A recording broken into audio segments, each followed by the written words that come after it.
Hi, this is Bhairav from Amrutha's academy. ఈరోజు మనము AP high court exams లో భాగంగా జనరల్ సైన్స్ లో ప్రీవియస్ క్వశ్చన్స్ ఏ విధంగా రావడం జరిగింది అనేటువంటి అంశాలతో పాటుగా మరికొన్ని జనరల్ సైన్స్ కి సంబంధించినటువంటి విషయాలను మనం ఇక్కడ డిస్కస్ చేస్తాం. సో వాటిలో భాగంగా ఫస్ట్ క్వశ్చన్ నేనేమంటానంటే, ఫస్ట్ క్వశ్చన్ విషయానికి వస్తే నేనేమంటానంటే బేకింగ్ సోడా లేదా దానినే వంట సోడా అనేటువంటి పేరుతో కూడా మనం పిలుస్తాం. సో దాని యొక్క రసాయనిక నామం ఏమిటి? What is the chemical name of baking soda అని అంటున్నారు. ఈ క్వశ్చన్ ని ఏపీ హైకోర్టు జూనియర్ అసిస్టెంట్ 2021 లో అడగడం జరిగింది. ఓకే, సో బేకింగ్ సోడా లేదా వంట సోడా యొక్క రసాయనిక నామం ఏమిటి అని అడిగాడు. సో ఇక్కడ మీరు కొన్ని రకాలైనటువంటి రసాయనిక నామాలు, వాటి యొక్క సంకేతాలు ఏ విధంగా ఉంటాయి అనేటువంటి అంశాన్ని ఒకసారి మనం గమనించినట్లయితే నేనేమంటున్నానంటే బేకింగ్ సోడా అని అంటున్నాను. బేకింగ్ సోడా, దీనిని వంట సోడా లేదా కుకింగ్ సోడా అనేటువంటి పేరుతో మనం పిలుస్తాం. దీని యొక్క ఫార్ములా ఏమిటి లేదా దీని యొక్క రసాయనిక నామం ఏమిటి అనేటువంటి విషయానికి వచ్చినట్లయితే దీని యొక్క రసాయనిక నామం సోడియం బైకార్బోనేట్. సోడియం బైకార్బోనేట్ అని అంటాం. ఈ సోడియం బైకార్బోనేట్ నే sodium hydrogen carbonate.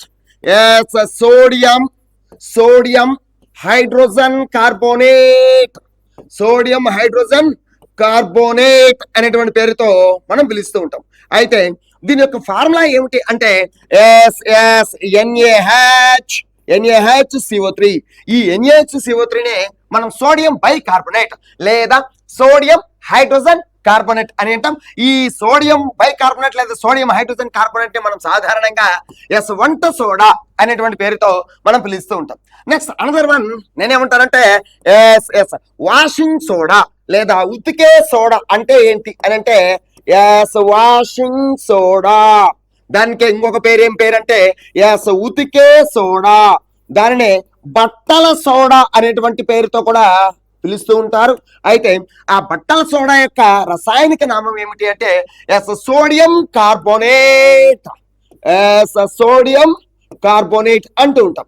So sodium carbonate, దాని యొక్క ఫార్ములా ఏమిటి అంటే ఫార్ములా Na2CO3 అని అంటూ ఉంటాం. నెక్స్ట్ మరొక విషయాన్ని మనం చూసుకున్నట్లయితే బ్లీచింగ్ పౌడర్. బ్లీచింగ్ పౌడర్, దీనినే మనము విరంజన చూర్ణము, డీకలరైజింగ్ ఏజెంట్. సో బ్లీచింగ్ పౌడర్ ని మనం ఏమని పేరుతో పిలుస్తామంటే విరంజన చూర్ణము అని అంటాం. అయితే ఈ బ్లీచింగ్ పౌడర్ యొక్క ఫార్ములా ఏమిటి, రసాయనిక ఫార్ములా ఏమిటంటే ఫార్ములా ఒకసారి చూస్తే CaOCl2. ఈ CaOCl2 ని మనం ఏమంటామంటే calcium oxychloride. So calcium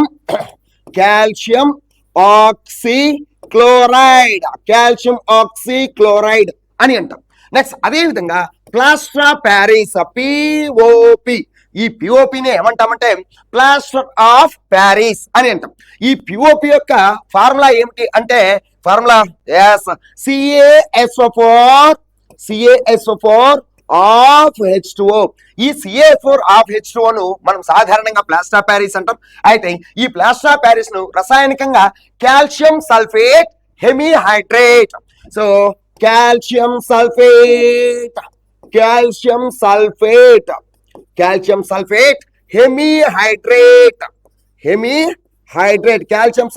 hemihydrate అనేటువంటి పేరుతో మనం పిలుస్తాం. ఒకసారి ఇక్కడ చూసినట్లయితే ఫస్ట్ వన్ నేనేమంటున్నానంటే బేకింగ్ సోడా, దీనిని వంట సోడా, తినే సోడా అనే పేరుతో మనం పిలుస్తాం. దీని యొక్క రసాయనిక నామం ఏమిటంటే సోడియం బైకార్బోనేట్ లేదా సోడియం హైడ్రోజన్ కార్బోనేట్ అంటాం. ఫార్ములా ఏమిటంటే NaHCO3 అని అంటాం. నెక్స్ట్ వన్ వాషింగ్ సోడా లేదా బట్టల సోడా లేదా ఉతికే సోడా అంటాం. దాని యొక్క రసాయనిక నామం ఏమిటి, కెమికల్ నేమ్ ఏమిటంటే సోడియం కార్బోనేట్, దాని యొక్క ఫార్ములా Na2CO3 అని అంటున్నాం. నెక్స్ట్ వన్ బ్లీచింగ్ పౌడర్ అనేటువంటి దీని విషయానికి వచ్చినట్లయితే దానినే విరంజన చూర్ణము అంటాం. దాని యొక్క ఫార్ములా CaOCl2 కాల్షియం ఆక్సీక్లోరైడ్ అని అంటాం. Next one plaster of Paris, POP అని అంటూ ఉంటాం. దాని యొక్క రసాయనిక ఫార్ములా ఏమిటంటే CaSO4 ఆఫ్ H2O. సో దానిని మనం కాల్షియం సల్ఫేట్ ఎమిహైడ్రేట్ అంటాం. ఈ కాల్షియం సల్ఫేట్ ఎమిహైడ్రేట్ ని మనం ఏమని పేరుతో పిలుస్తామంటే ప్లాస్టర్ ఆఫ్ ప్యారిస్ అనేటువంటి పేరుతో మనం పిలుస్తాం. అయితే ఇక్కడ అడగబడినటువంటి క్వశ్చన్ ఏమిటంటే what is the chemical name of baking soda. So baking soda యొక్క కెమికల్ నేమ్ ఏమిటంటే is sodium bicarbonate. So option B is the right answer. Okay, clear. Next one, మరొక క్వశ్చన్ ని మనం గమనించినట్లయితే ఇక్కడ చూడండి. ఇంకా ఎస్ ఫస్ట్ వన్ నేనేమంటున్నానంటే first one A sodium carbonate అని అంటున్నాడు. So sodium carbonate. Next option 2 sodium bicarbonate అన్నాడు. ఆప్షన్ 2 అనేది సరైన ఆన్సర్. అదేవిధంగా కాల్షియం కార్బోనేట్ అని అంటున్నాడు. నెక్స్ట్ సోడియం హైడ్రాక్సైడ్ అంటున్నాడు. ఇవన్నీ కూడా ఏంది కాదు, ఆప్షన్ బి అనేది సరైనటువంటి సమాధానం. నెక్స్ట్ వన్, మరొక క్వశ్చన్ నెంబర్ 2 ఒకసారి చూస్తే yes which is the following is known as laughing gas అని అంటున్నాడు. సో క్రింది వాటిలో లాఫింగ్ గ్యాస్ లేదా నవ్వించే వాయువు అని దేనిని పిలుస్తారు?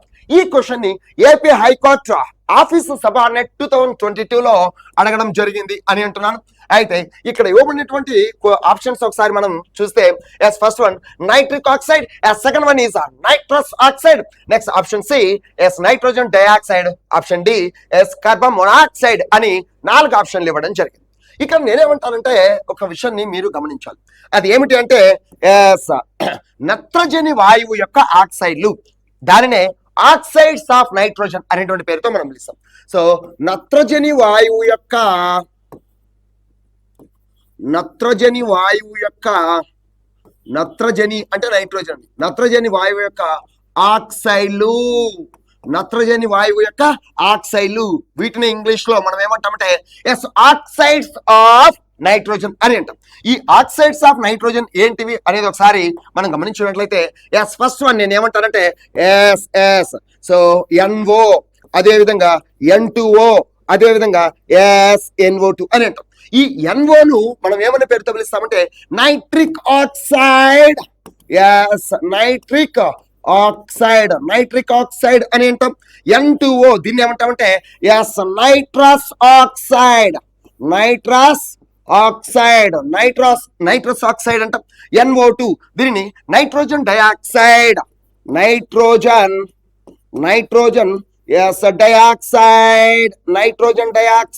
అనేటువంటి పేరుతో మనం పిలుస్తూ ఉంటాం.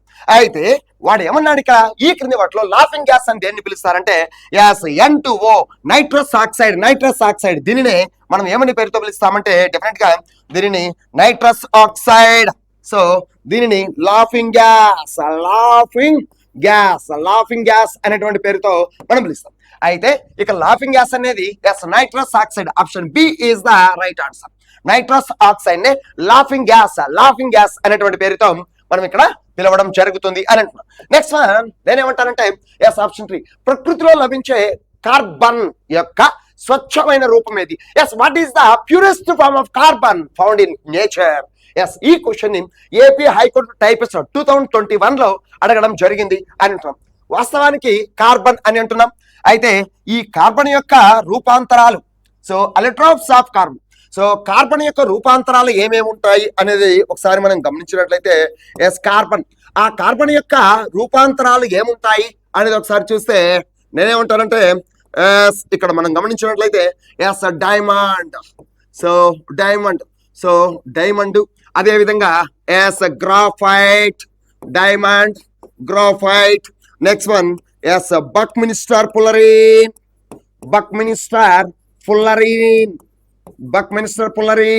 అదేవిధంగా కోల్ బొగ్గు, ఎస్ నేల బొగ్గు ఏదైనా కావచ్చు, బొగ్గు. ఇవన్నీ కూడా ఏంటివంటే ఇవన్నీ కూడా is another forms of carbon యొక్క రూపాంతరాలు, ఎలక్ట్రోప్స్ ఆఫ్ కార్బన్ అని అంటున్నాం. అయితే ఎస్ కార్బన్ యొక్క రూపాంతరాలు భాగంగా ఎస్ డైమండ్ అని అంటున్నాం. సో దీనిని డైమండ్ అని అంటున్నాం. ఎస్ డైమండ్, గ్రాఫైట్, బక్మిన్స్టర్ పుల్లరీన్, అదేవిధంగా బొగ్గు, వీటన్నింటిలో అతి ప్రధానంగా ఉండే మూలకం ఏమిటాయి అంటే ఎస్ కార్బన్. వీటన్నింటిలో కూడా కార్బనే ఉంటుంది. అందుకే వీటిని మనం ఏమని పేరుతో పిలుస్తామంటే ఎస్ కార్బన్ యొక్క రూపాంతరాలు అని అంటాం. అయితే ప్రకృతిలో దొరికేటటువంటి ఈ పదార్థాలలో కార్బన్ యొక్క స్వచ్ఛమైనటువంటి రూపం ఏది అంటే ఎస్ డైమండ్ అని అంటున్నాను. డైమండ్. సో నేనేమన్నానంటే ప్రకృతిలో లభించే కార్బన్ యొక్క స్వచ్ఛమైనటువంటి రూపం ఏమిటి అంటే డైమండ్ అని అంటున్నా. సో ప్రకృతిలో లభించే పదార్థాలన్నింటి లేకల అత్యంత దృఢమైన పదార్థం ఏమిటి అంటే ఎస్ డైమండ్ అని అంటున్నా. ఈ డైమండ్ యొక్క స్వచ్ఛదనాన్ని మనం దేనిలో కొలుస్తామంటే ఎస్ క్యారెట్లో మెజర్ చేయడం జరుగుతుంది. సో అదేవిధంగా బంగారము, నెక్స్ట్ వన్ డైమండ్, వీటి యొక్క శుద్ధత్వాన్ని, వీటి యొక్క స్వచ్ఛదనాన్ని మనం దేంట్లో కొలుస్తామంటే క్యారెట్స్ లో మెజర్ చేయడం జరుగుతుంది అని. సో క్వశ్చన్ విషయానికి వచ్చినట్లయితే ప్రకృతిలో లభించే కార్బన్ యొక్క స్వచ్ఛమైన రూపం ఏంటి? స్వచ్ఛమైన రూపం ఏమిటంటే option C. So diamond is the correct answer. Diamond వజ్రము అని అంటున్నాం.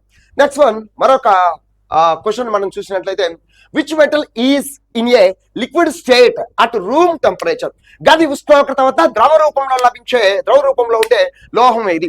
ఈ క్వశ్చన్ ని ఏపీ హైకోర్టు ఎగ్జామినర్ 2022లో అడగబడినటువంటి క్వశ్చన్ అండి ఇది.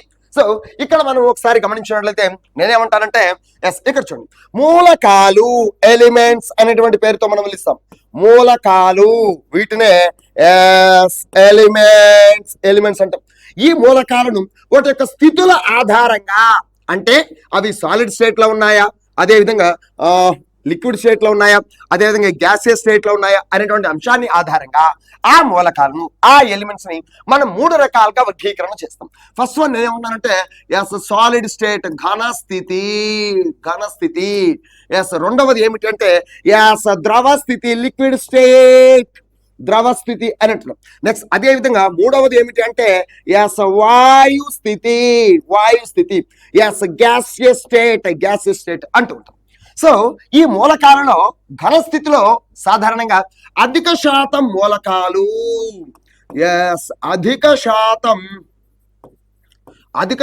మూలకాలు మనకు ఏ స్థితిలో లభిస్తాయంటే ఘన స్థితిలో లభించడం జరుగుతుంది అని అంటున్నాం. అదేవిధంగా ద్రవ స్థితి, లిక్విడ్ స్టేట్ విషయానికి వచ్చినట్లయితే గది ఉష్ణోగ్రత వద్ద, that means at room temperature, గది ఉష్ణోగ్రత వద్ద ద్రవ స్థితిలో కేవలం 2 మూలకాలు మనకు లభించడం జరుగుతుంది. అయితే ఆ 2 మూలకాలు ఏమిటి? గది ఉష్ణోగ్రత వద్ద ద్రవ స్థితిలో కేవలం 2 మూలకాలు లభించడం జరుగుతుంది. ఆ 2 మూలకాలు ఏమిటంటే ఒకటి మెర్క్యూరీ అని అంటున్నాం. నెక్స్ట్ మెర్క్యూరీ యొక్క సంకేతం సింబల్ ఏంటి? HC. నెక్స్ట్ అదే విధంగా బ్రోమిన్ అని అంటున్నాం. ఇట్స్ సింబల్ ఈజ్ Br అని అంటున్నాం. అయితే ఇక్కడ మీరు గమనించవలసిన అంశం ఏంటంటే మెర్క్యూరీ అనేది ఒక లోహము, మెటల్ అని అంటారు. నెక్స్ట్ బ్రోమిన్ అనేది ఒక అలోహము అని అంటారు. సో ఇక్కడ మీరు చాలా జాగ్రత్తగా గమనించాలి. ఏమిటంటే ఘన స్థితి, అధిక శాతం మూలకాలు. ఈ 118లో సుమారుగా మూలకాలు ఇంతవరకు ఎన్ని కనుగొనబడ్డాయి అంటే సుమారుగా 118 మూలకాలు కనుగొనబడ్డాయి. అయితే ఈ 118 మూలకాలన్నింటిలో కల్లా అధిక శాతం మూలకాలు మనకు సాలిడ్ స్టేట్, ఘన స్థితిలో లభించడం జరుగుతుంది. ఈ 118లో ఇక్కడ ఉన్నటువంటి ఈ 118లో గది ఉష్ణోగ్రత వద్ద కేవలం 2 మూలకాలు ద్రవ స్థితిలో మనకు లభిస్తాయి. ఆ 2 మూలకాలు ఏంటివి అంటే ఒకటి పాదరసం మెర్క్యూరీ కాగా రెండవది బ్రోమిన్ Br అని అంటున్నాం. అయితే ఇక్కడ ఈ మెర్క్యూరీ అనేది లోహము కాగా బ్రోమిన్ అనేది ఒక అలోహము. This is mercury is one of the metal and bromine is one of the non metal అని అంటారు. నెక్స్ట్ వాయు స్థితి విషయానికి వచ్చినట్లయితే ఈ వాయు స్థితిలో మనకు 11 రకాలైనటువంటి మూలకాలు లభిస్తాయి.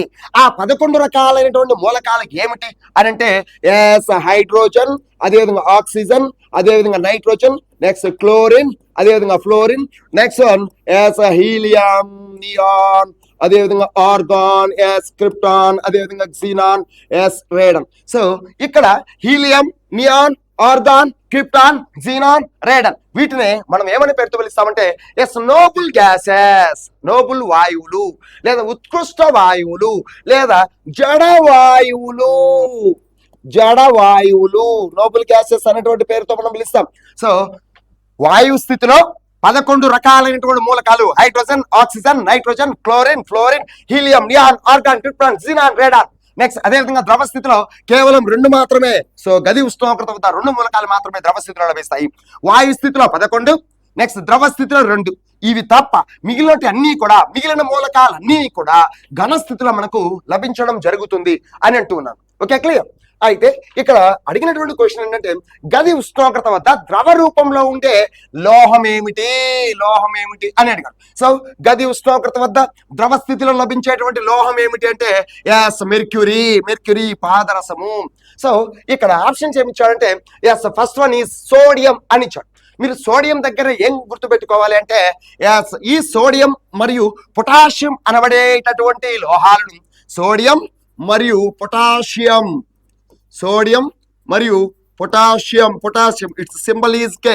సో సోడియం మరియు పొటాషియం ఈ లోహాలను మనం ఎక్కడ నిల్వ చేస్తామంటే కిరోసిన్ లో నిల్వ చేయడం జరుగుతుంది. సో కిరోసిన్ లో నిల్వ చేయబడేటటువంటి లోహాలు ఏవి అంటే సోడియం మరియు పొటాషియం.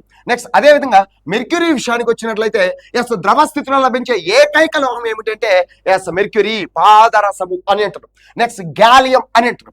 ఈ గాలియం అనేది కూడా ఒక లోహమే అయినప్పటికీ గది ఉష్ణోగ్రత వద్ద ఈ గాలియం అనబడేటువంటి ఈ లోహము ఘన స్థితిలో లభిస్తుంది. గది ఉష్ణోగ్రత వద్ద గాలియం అనబడేటువంటి ఈ లోహము ఘన స్థితిలో లభిస్తుంది. గది ఉష్ణోగ్రత కంటే కాస్త అధిక ఉష్ణోగ్రత వద్ద ఈ గాలియం అనేది మనకు ద్రవ స్థితిలో లభించడం జరుగుతుంది. సో ఈ గాలియం అనబడేటువంటి ఈ లోహాన్ని అరిచేతిలో పెట్టుకుంటే కరిగిపోవడం జరుగుతుంది. అందుకే ఈ గాలియం అనేటువంటి ఈ లోహాన్ని మెల్ట్ ఇన్ హ్యాండ్ అనేటువంటి పేరుతో మనం పిలుస్తాం. సో గాలియం అనేది లోహమే గది ఉష్ణోగ్రత వద్ద అంటే అట్ రూమ్ టెంపరేచర్ గది ఉష్ణోగ్రత వద్ద ఈ గాలియం అనేటువంటి ఈ లోహము ఏ స్థితిలో లభిస్తుంది అంటే ఘన స్థితిలోనే లభిస్తుంది. గది ఉష్ణోగ్రత వద్ద మెర్క్యూరీ బ్రోమిన్ అనబడేటువంటి ఈ లోహాలు ఈ మెర్క్యూరీ అనబడే లోహము మరి బ్రోమిన్ అనబడేటువంటి అలోహం ఇవి మనకు ద్రవ స్థితిలో లభించడం జరుగుతుంది అని అంటారు. నెక్స్ట్ వన్ బ్రోమిన్ అని అంటారు. ఈ బ్రోమిన్ గది ఉష్ణోగ్రత వద్ద ద్రవ స్థితిలో లభించే ఏకైక అలోహం అని అంటారు. సో క్వశ్చన్ ఏంటంటే గది ఉష్ణోగ్రత వద్ద ద్రవ రూపంలో ఉండే లోహం ఏంటి? Option B is the right answer, పాదరసము మెర్క్యూరీ అని అంటున్నాం. నెక్స్ట్ వన్ మరొక క్వశ్చన్ ఏమిటి అంటే which non metal is in a liquid state at room temperature. గది ఉష్ణోగ్రత వద్ద ద్రవ రూపంలో ఉండే అలోహం ఏమిటి? ఈ క్వశ్చన్ ని ఏపీ హైకోర్టు ఫీల్డ్ అసిస్టెంట్ 2021 లో అడగడం జరిగింది. సో ఇక్కడ మనం ఒకసారి గమనించినట్లయితే గది ఉష్ణోగ్రత వద్ద ద్రవ స్థితిలో లభించేటువంటి ఏకైక అలోహం ఏమిటంటే బ్రోమిన్ అని ఆల్రెడీ లాస్ట్ క్లాస్ లో మనం చెప్పడం జరిగింది. సో దీనికి సరైనటువంటి సమాధానం ఏమిటంటే option C bromine is the right answer అని అంటున్నాం. ఓకే, నెక్స్ట్ వన్ మరొక క్వశ్చన్ ని మనం అబ్జర్వ్ చేస్తే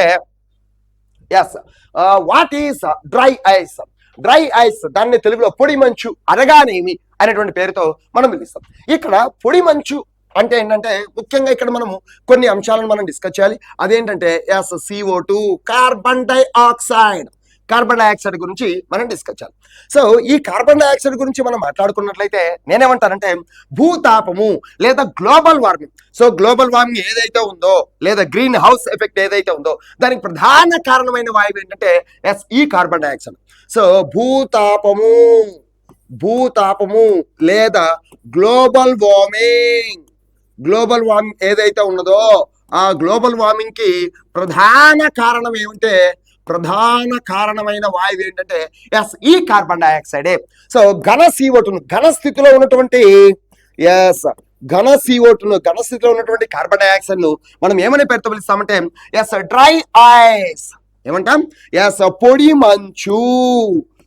మంచు డ్రై ఐస్ అనేటువంటి పేరుతో మనం ఇక్కడ పిలవడం జరుగుతుంది అని అంటారు. నెక్స్ట్ అదే విధంగా మరొక ముఖ్యమైనటువంటి పాయింట్ నేనేమంటానంటే మంటలను ఆర్పడానికి best fire extinguisher is CO2. So మంటలను ఆర్పడానికి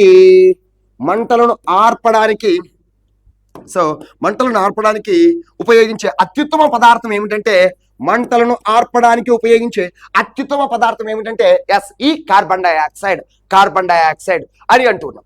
నెక్స్ట్ అదే విధంగా నెక్స్ట్ ఫోర్త్ పాయింట్ నేనేమంటానంటే బాగా గుర్తుపెట్టుకోవాలి ఈ పాయింట్ ను.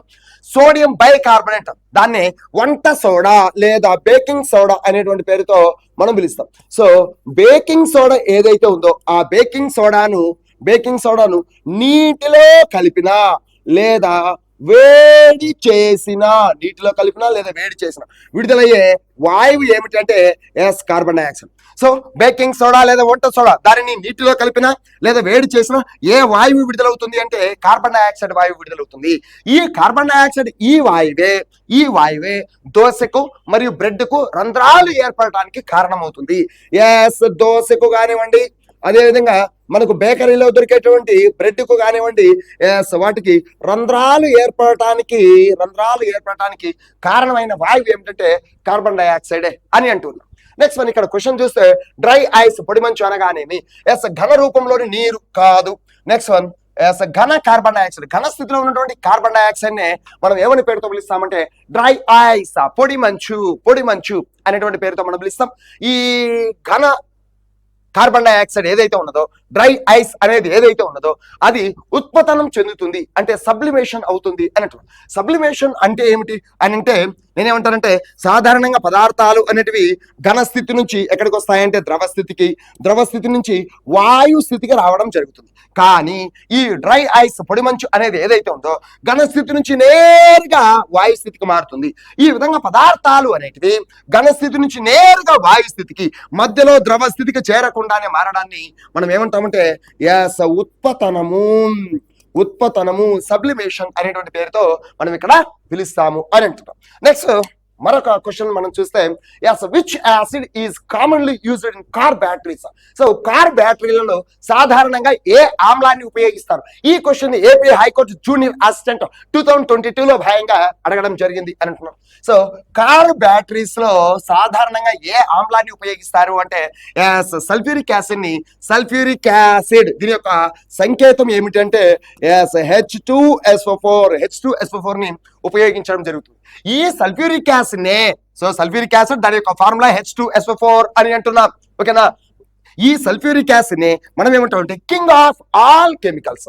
సో దీనినే మనం ఏమని పేరుతో పిలుస్తామంటే king of all chemicals. So రసాయనాల రాజు అనేటువంటి పేరుతో మనం ఇక్కడ పిలవడం జరుగుతుంది. సో కారు బ్యాటరీలలో సాధారణంగా ఏ ఆమ్లాన్ని ఉపయోగిస్తారు అంటే సల్ఫ్యూరిక్ యాసిడ్ ని ఉపయోగించడం జరుగుతుంది.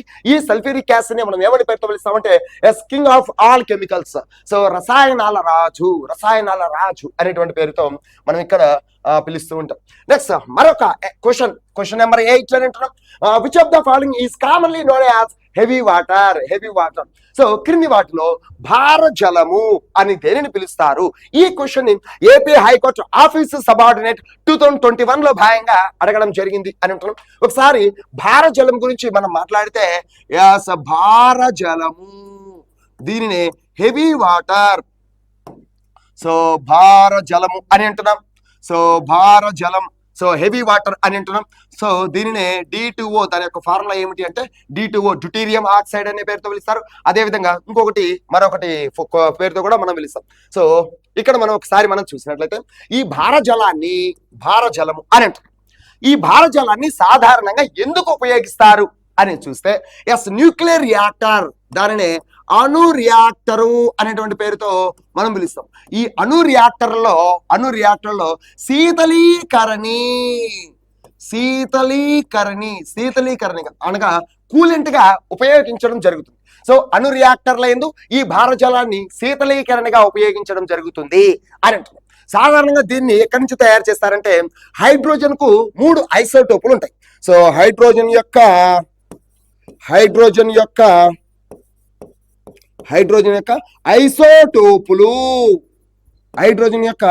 ఐసోటోపులు అనేటివి ఏముంటాయి అంటే ఫస్ట్ వన్ నేను ఏమంటానంటే ప్రోటియం H1 అని అంటాం. నెక్స్ట్ రెండవది ఏమిటంటే డ్యూటీరియం సో H12 అని అంటాం. నెక్స్ట్ మూడవది ఏమిటి అంటే ట్రిటియం H13 అని అంటాం. అయితే ఈ భారజలాన్ని ఈ డ్యూటీరియం అంటే హైడ్రోజన్ యొక్క ఐసోటోప్ అయినటువంటి H12 దీని నుండి ఈ భారజలాన్ని తయారు చేయడం జరుగుతుంది.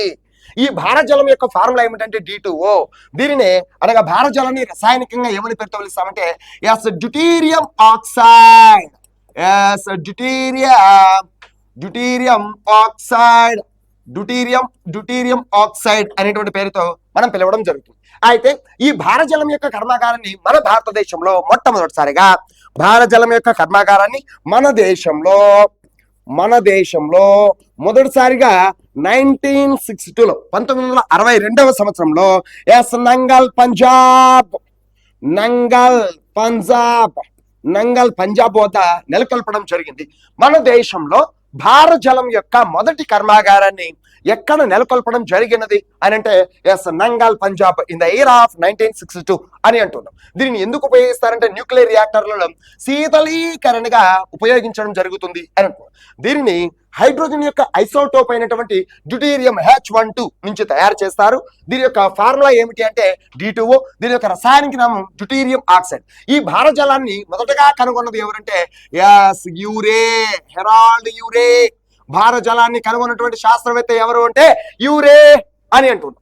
సో క్రింది వాటిలో భారజలం అని దేనిని పిలుస్తారు అంటే ఎస్ డెఫినెట్ గా deuterium oxide option B is the right answer అని అంటూ ఉన్నాం. నెక్స్ట్ వన్, మరొక క్వశ్చన్ ఏమిటి అంటే is brass is an alloy of which 2 metals అని అంటున్నాం. ఇత్తడి, దాన్ని ఇంగ్లీష్ లో బ్రాస్ అనేటువంటి పేరుతో మనం పిలుస్తాం. ఏ రెండు లోహాల మిశ్రమము అని అంటున్నాం. ఇక్కడ మనం ఒకసారి క్వశ్చన్ అబ్జర్వ్ చేస్తే ముందుగా మిశ్రమ లోహాలు అలాయ్స్ అంటే ఏంటో చూడాలి. సో మిశ్రమ లోహాలు అలాయ్స్ అంటున్నాం. అలాయ్స్ అంటే ఏమిటి అంటే చాలా జాగ్రత్త గుర్తుపెట్టుకోవాలి. నేనేమంటానంటే 2 లేదా అంతకన్నా ఎక్కువ లోహాల మిశ్రమం గాని లేదా ఒక లోహము మరొక అలోహ మిశ్రమం గాని దానిని ఏమని పేరుతో పిలుస్తామంటే మిశ్రమ లోహము అలాయ్స్ అనేటువంటి పేరుతో పిలుస్తాం. సో అలాయ్స్ అంటే 2 లేదా అంతకన్నా ఎక్కువ లోహాల మిశ్రమాన్ని గాని లేదా ఒక లోహము మరొక అలోహ మిశ్రమాన్ని గాని మనం ఏమని పేరుతో పిలుస్తామంటే ఎస్ మిశ్రమ లోహాలు అలాయ్స్ అనేటువంటి పేరుతో మనం పిలుస్తాం. అయితే ఈ మిశ్రమ లోహాలను తయారు చేయాల్సిన పరిస్థితి ఏంటి, ఎందుకు తయారు చేయాలి అని అంటే లోహ ధర్మాలను అభివృద్ధి చేయడానికి ఈ మిశ్రమ లోహాలను మనం తయారు చేస్తాం. ఫర్ ఎగ్జాంపుల్ నేనేమంటున్నానంటే ఇక్కడ ఒకసారి చూడండి, ఎస్ ఇనుము అని అంటున్నాం. ఇది ఒక లోహం.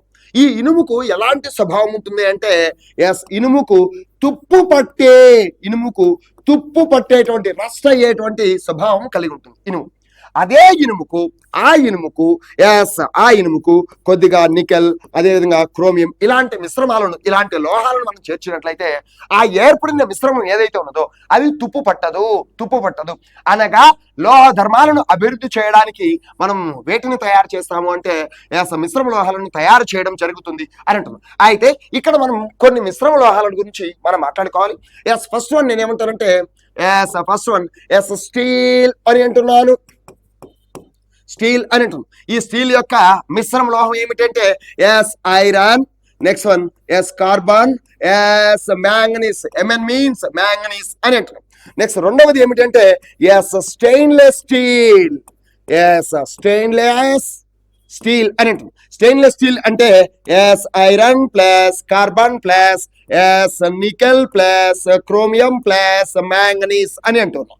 నెక్స్ట్ వన్ మూడవది ఏమిటంటే ఇత్తడి. దీనిని మనం ఏమని పేరుతో పిలుస్తామంటే బ్రాస్ అనేటువంటి పేరుతో మనం పిలుస్తాం. ఈ బ్రాస్ యొక్క మిశ్రమ లోహం ఏమిటంటే రాగి, that means copper plus zinc. Copper plus zinc. ఈ కాపర్ ప్లస్ జింక్ మిశ్రమాన్ని రాగి ప్లస్ జింక్ మిశ్రమాన్ని మనం ఏమంటామంటే ఇత్తడి, బ్రాస్ అనేటువంటి పేరుతో మనం పిలవడం జరుగుతుంది అని అంటున్నాం.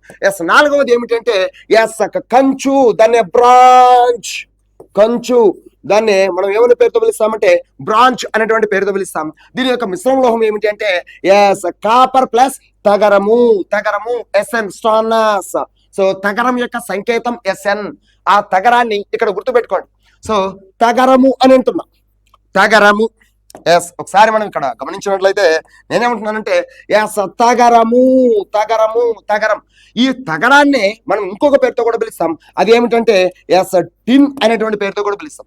సో తగరము అన్న టిన్ అన్న రెండు ఒకటే, తగరము అన్న టిన్ అన్న రెండు ఒకటే. దీని యొక్క సంకేతం ఏమిటంటే ఎస్ఎన్. ఓకే, దీని యొక్క సంకేతము ఎస్ఎన్. నెక్స్ట్ అదే విధంగా ఇంకొక విషయం కూడా మీరు గుర్తుపెట్టుకోవాలి. అదేంటంటే ఎస్ సీసము అన్న సీసము అన్న, అదే విధంగా లెడ్ అన్న రెండు ఒకటే. సీసం అన్న లెడ్ అన్న రెండు ఒకటే. దీని యొక్క సంకేతం ఏమిటి అంటే ఎస్ పిబి పిబి. ఓకేనా? ఎస్. సో ఇక్కడ మనం ఒకసారి గమనించినట్లయితే నేనేమంటానంటే ఎస్ కంచు బ్రాంచ్ అనేటువంటి పేరుతో మనం పిలవడం జరుగుతుంది. సో దీని యొక్క మిశ్రమం ఏమిటంటే ఎస్ కాపర్ ప్లస్ ఎస్ తగరము సాన్నస్ ఎస్ఎన్ టిన్ను అని అంటున్నాం. నెక్స్ట్ వన్ ఐదవది ఏంటంటే ఐదవది ఎస్ సోల్డరింగ్ ఆర్ సోల్డరింగ్. దీనిని ఎందుకు ఉపయోగిస్తారంటే ఏవైనా రెండు లోహపు తీగలను వెల్డింగ్ చేయడానికి ఈ సోల్డరింగ్ అనేటువంటి మిశ్రమాన్ని ఉపయోగిస్తారు. దీని యొక్క మిశ్రమం ఏమిటి అంటే yes lead plus tin. Lead PB yes lead plus tin అంటే ఎస్ఎన్ స్టాండర్స్ తగరం. సో ఇవి కొన్ని లోహాల మిశ్రమాలు. అయితే ఇక్కడ మనం అడిగినటువంటి ప్రశ్న ఏపీ హైకోర్టు టైపిస్ట్ 2022లో అడగబడినటువంటి ప్రశ్న ఏమిటంటే ఇత్తడి బ్రాస్ దాని యొక్క మిశ్రమ లోహం ఏమిటి అంటే ఎస్ రాగి plus zinc. So option B is the right answer. Next అదే విధంగా ఇక్కడ మనం ఒకసారి గమనించినట్లయితే కాపర్ ప్లస్ రాగి ప్లస్ తగరం. దీనిని మనం ఏమని పేరుతో పిలుస్తామంటే ఈ మిశ్రమాన్ని మనము ఎస్ ఎస్ ఎస్ కంచు. సో దాన్ని ఏమంటాం ఎస్ బ్రాంచ్ అనేటువంటి పేరుతో కూడా మనం ఇక్కడ పిలవడం జరుగుతుంది. కంచు అన్న బ్రాంచ్ అన్న రెండు ఒకటి. దాని యొక్క మిశ్రమ లోహం ఏమిటంటే రాగి మరియు తగరం. అదేవిధంగా కాపర్ ప్లస్ జింక్ దీన్ని ఏమంటామంటే ఇత్తడి బ్రాస్ అనేటువంటి పేరుతో పిలుస్తాం. అదేవిధంగా ఇనుము మరియు కార్బన్. వాస్తవానికి శుద్ధమైనటువంటి ఇనుము ఏదైతే ఉందో ఇనుము అనేది ప్యూరెస్ట్ ఫామ్ లో అంటే శుద్ధ స్థితిలో ఎలాంటి స్వభావాన్ని కలిగి ఉంటుందంటే మృదు స్వభావాన్ని మరియు వేడి చేసినప్పుడు సాగే గుణాన్ని కలిగి ఉంటుంది. సో శుద్ధమైనటువంటి స్థితిలో ఇనుము అనేది మృదు స్వభావాన్ని సాగే గుణాన్ని కలిగి ఉంటుంది. అయితే ఆ ఇనుముకున్నటువంటి మృదుత్వాన్ని సాగే గుణాన్ని తొలగించడానికి గాను ఆ ఇనుముకు మనము చాలా తక్కువ పరిమాణంలో ఏం కలుపుతామంటే ఎస్ కార్బన్ ను కలపడం జరుగుతుంది. ఎప్పుడైతే ఈ ఐరన్ కు కార్బన్ కలుపుతామో అప్పుడు ఆ కార్బన్ అనేది కాస్త దృఢంగాను గట్టిగాను తయారవుతుంది. ఓకే, నెక్స్ట్ సీసము మరియు తగరం. దీన్నే సోల్డరింగ్ అనేటువంటి మిశ్రమంలో భాగంగా ఉపయోగించడం జరుగుతుంది అని అంటున్నాం. ఓకే, అయితే ఇత్తడి బ్రాస్ ఏ రెండు లోహాల మిశ్రమం అంటే ఎస్ రాగి మరియు జింక్ అనేటువంటి లోహాల మిశ్రమం. సో ఇక్కడ వీటికి సంబంధించి సరైనటువంటి సమాధానం ఏమిటి అంటే is option B is the right answer అని అంటున్నాం. సో రాగి మరియు జింక్. నెక్స్ట్ క్వశ్చన్ అంటే ఎస్ కంచు దాన్ని బ్రాంచ్ అనేటువంటి పేరుతో మనం పిలుస్తాం. ఈ క్రింది వాటిలో వేటి మిశ్రమం? Branch is an alloy of which of the following? ఈ క్వశ్చన్ ని ఏపీ హైకోర్టు ఎగ్జామినర్ 2021లో అడగడం జరిగింది అని అంటున్నాం. ఆల్రెడీ ప్రీవియస్ క్లాస్ లో మనం డిస్కస్ చేయడం జరిగింది. సో కంచు బ్రాంచ్ అని అంటున్నాం. అయితే ఈ కంచు యొక్క మిశ్రమ లోహం ఏమిటి అంటే ఎస్ కాపర్ రాగి ప్లస్ తగరం. ఈ రెండు లోహాల మిశ్రమాన్ని మనం ఏమని పేరుతో పిలుస్తామంటే రాగి ప్లస్ తగరం. ఈ రెండు లోహాల మిశ్రమాన్ని ఎస్ మనం బ్రాంచ్ కంచు అనేటువంటి పేరుతో మనం ఇక్కడ పిలవడం జరిగింది అని అంటున్నాం. ఓకే, ఇది మనము ఏపీ హైకోర్టు ఎగ్జామ్స్ లో భాగంగా అమృతాస్ అకాడమీ నుంచి అందించబోయేటువంటి క్లాస్. ఓకే, క్లియర్ గా వినండి, ఉద్యోగాన్ని సాధించండి. Okay, thank you.